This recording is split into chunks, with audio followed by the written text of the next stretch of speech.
Ready? Yes, thank you. All right, well, good morning, everyone. We're on the record. In case number 691639, this is the state of Ohio versus Nia Patterson. Present in the courtroom is Ms. Patterson along with her attorney, Nancy Jameson. Present on behalf of the state of Ohio is Assistant Cuyahoga County Prosecutor Anna Feralia. Ms. Patterson is also represented by Henry Hilo as co-counsel, who's not present today. Are you comfortable proceeding, Ms. Jameson? Yes, Your Honor, thank you. All right, very good. So, Ms. Patterson is charged in a 6-count indictment.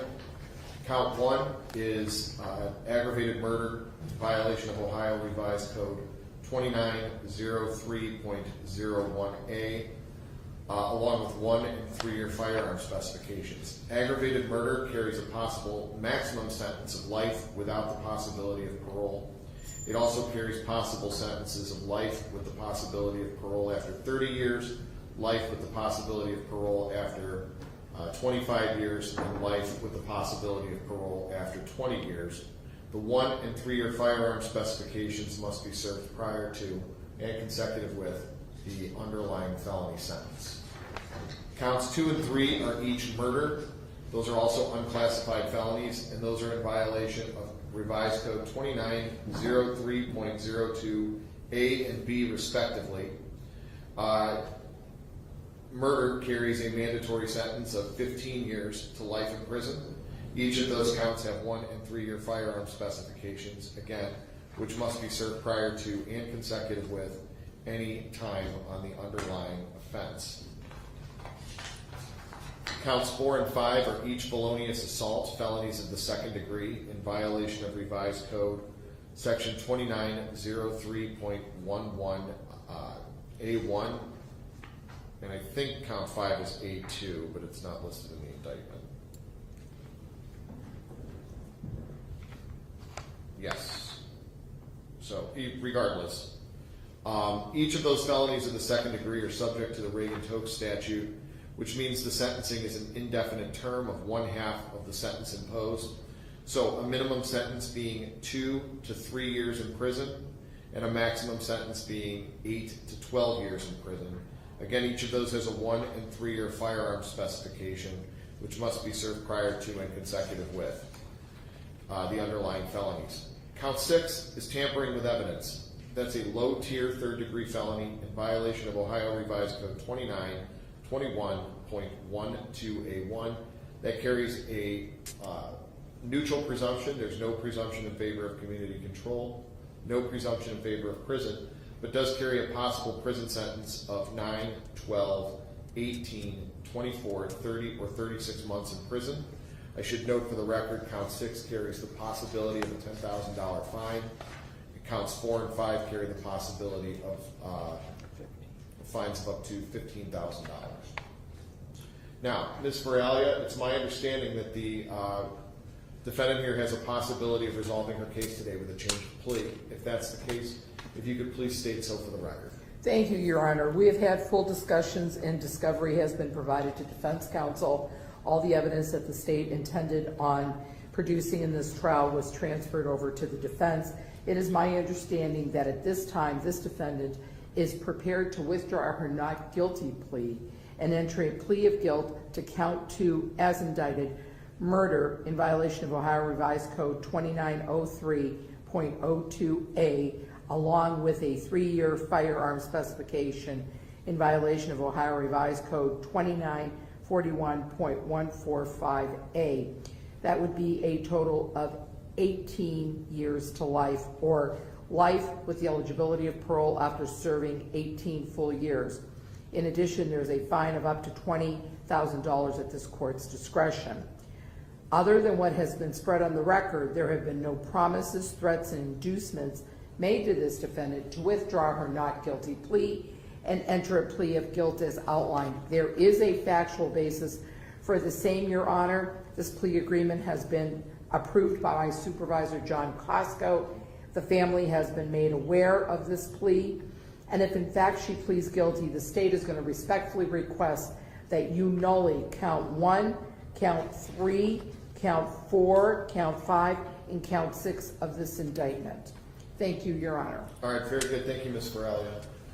Ms. Jamison, is this your understanding of the plea agreement? Thank you, Your Honor. May it please the court, Your Honor, what Ms. Feralia put on the record is fair and accurate. We have had full and open discovery in this case. I've had the opportunity, as well as Mr. Hilo has had the opportunity to go over this proposed plea agreement with our client. Your Honor, at this time it is her desire to withdraw her former plea of not guilty and enter a plea of guilt to the single count murder with a 3-year firearm specification. No threats or promises were made to induce this plea. I believe it will be knowingly, voluntarily, and intelligently made today. Thank you. All right. Thank you, Ms. Jamison. Ms. Patterson, could you please stand up? There's no doubt in my mind that your attorneys have gone through the effects of a plea and all of your rights, but I need to make sure that the court is satisfied that you understand each of these things before I accept a change of plea, okay? So I'm going to ask you a series of questions. Could you please state your name and your age? Nia Patterson, 20 years old. And how far did you get in school? Up to the 12th. Okay. Can you read and write? Yes. No. Do you understand the charges against you in the indictment and the plea agreement reached on your behalf with the state of Ohio? Yes, Your Honor. Do you understand, have you served any time in the military? No, Your Honor. Are you currently under the influence of any drugs, alcohol, or medications? No, Your Honor. Do you take any medication that could impair your ability to understand what's happening today? No, Your Honor. Do you in fact understand today's proceedings? Yes, Your Honor. Are you on probation, community control sanction, parole, or post-release control? No, Your Honor. Has anyone threatened or forced you to enter a plea of guilty today? No, Your Honor. Has anyone made any promises to you other than what's been stated here in open court and on the record to get you to change your plea? No, Your Honor. Do you understand that I'm making no promise with regard to your particular sentence? Yes, Your Honor. Are you satisfied with the representation you have received from your lawyer? Yes, Your Honor. And are you a citizen of the United States? Yes, Your Honor. Okay. So when you enter a change of plea to guilty, you do waive certain trial rights, okay? And I'm going to go through those with you as well. Ms. Patterson, do you understand that you are presumed innocent, that by entering a plea of guilty, you admit to the truth of the facts and your full guilt? Yes, Your Honor. Do you understand that you have the right to a trial by jury, or you can waive that right and have your case tried by a judge without a jury? Yes, Your Honor. Do you understand that if you choose to have a trial, it's the state of Ohio, through the prosecutor, who must prove your guilt beyond a reasonable doubt? Yes, Your Honor. Do you understand that you have the right to what's called a compulsory process? Okay? That means you can order witnesses to appear by issuing them subpoenas, and if they don't show, I can send the deputies out to pick them up. Yes, Your Honor. Do you understand that you have the right to cross-examine the state's witnesses against you? Yes, Your Honor. Do you understand that you have the right to remain silent? And what that means is you have the right not to testify at the time of trial. You cannot be forced to testify against yourself. And if you choose to remain silent, Ms. Feralia and the other prosecutors cannot use your silence against you in an attempt to prove your guilt. Do you understand that? Yes, Your Honor. Do you understand that by entering a plea of guilty today, you're waiving these rights? Yes, Your Honor. Now, you never give up your right to a lawyer. At any time during a criminal proceeding, if you cannot afford a lawyer, the court will appoint one to represent you at no charge to you. Do you understand that? Yes, Your Honor. Based upon the statements of the prosecuting attorney and your lawyer, I believe it is your intention to plead guilty to amended count 2. That's going to be murder, an unclassified felony, in violation of Ohio Revised Code 2903.02a. That carries a mandatory prison sentence of 15 years to life in prison. It's also my understanding you intend to plead guilty to a 3-year firearm specification in violation of Ohio Revised Code 2941.145a, which carries a mandatory 3-year prison sentence, which must be served prior to and consecutive with your underlying 15-year to life sentence. Now, what I also need you to understand is I'm going to give you the post-release control advisement, even though I think it's parole, just to be safe, okay? In the event that you're paroled, you're going to be supervised by the Adult Parole Authority. When you're placed on parole, if you violate, the Adult Parole Authority is authorized to return you to prison for up to a maximum 1/2 the original sentence imposed. If you're convicted of a new felony while on post-release control or parole, In addition to being punished for the new offense, the judge could add an additional consecutive prison term of 1 year or the time remaining on your post-release control term, whichever is greater as a maximum. While on post-release control or parole, if you fail to report to your parole officer, you could be charged with escape. That's a new felony that could carry additional prison time. Do you understand? Yes, Your Honor. Okay. So, Ms. Patterson, do you understand the charge to which you're pleading guilty today? Yes, Your Honor.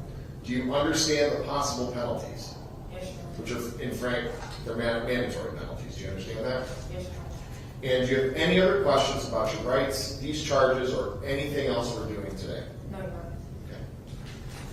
Counsel, are you satisfied as complied with the requirements of Criminal Rule 11? I am, Your Honor. Yes, Your Honor, thank you. Very good. Let the record reflect that the court is satisfied that Ms. Patterson has been informed of her constitutional rights. She understands the nature of the charges, the effect of a plea, and the maximum penalties which may be imposed. Ms. Patterson, how do you plead the amended count 2 of the indictment, murder, an unclassified felony? Guilty. And are you in fact guilty, ma'am? Yes, Your Honor. And how do you plead to the 3-year firearm specification? Guilty. And are you in fact guilty of the firearm Yes, specification? Your Honor. Okay. Let the record reflect that the court finds that Ms. Patterson has knowingly, voluntarily, and with the full understanding of her rights, entered her change of plea. I will accept it and make a finding of guilt.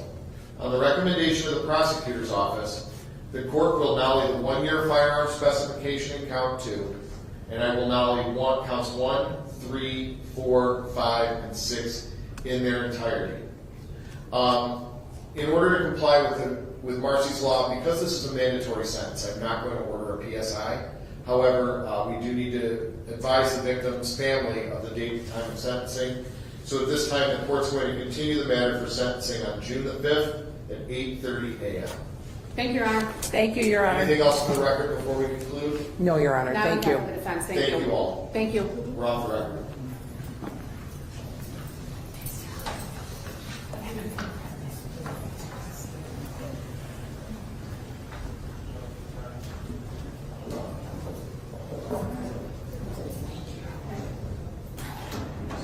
Crucial reminder here, help is available if you or anyone you know is a victim of domestic violence. You can call the phone number there on your screen or simply text the word START to 88788.